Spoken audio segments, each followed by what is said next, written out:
Hello and Assalamu alaikum. Ultrascan Diagnostics here. This is the CBCT of the patient that you had requested. The area of interest is all the edentulous spaces. We've got a lower central incisor which is periodontally compromised. We've got a lower lateral incisor which has minimal bone support. So basically, the lower anteriors are very severely perio affected, and there is significant bone loss that we can see here. Now, the kind doctor has asked us to place virtual implants to get an idea of how many implants and where we can place them. So we're going to take you through each of them. So this is the panoramic view. The patient was wearing her dentures, or his dentures, sorry, at the time of the CT scan, which is why you will see a little bit of all of these metal artifacts.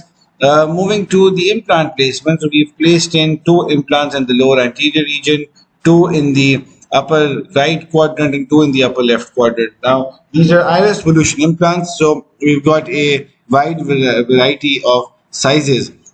We will have to do a bump sinus lift in the upper anterior implants. Basically, the mesial implants in the upper right quadrant and the mesial implant in the upper left quadrant will need an internal sinus lift or a lateral window, whatever suits the doctor, but internal sinus lift is definitely possible in this case.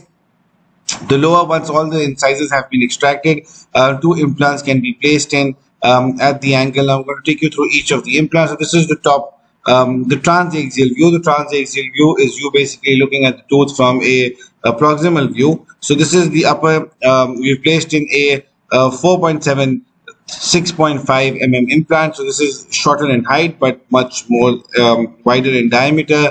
This is the upper the right anterior mesial implant. So this will need a little bit of a sinus lift bump here. Very minimal, not very significant. Maybe even bone grafting might not be necessary.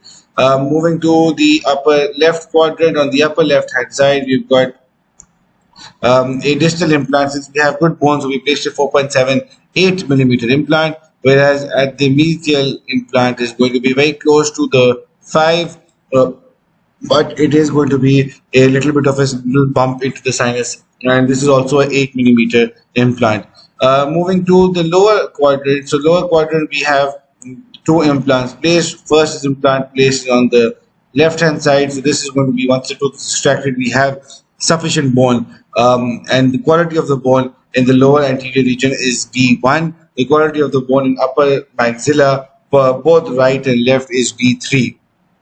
We'll be attaching a implant planning report for exact size and catalog length for the doctor to understand better.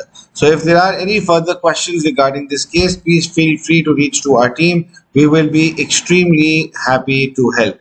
Thank you very much.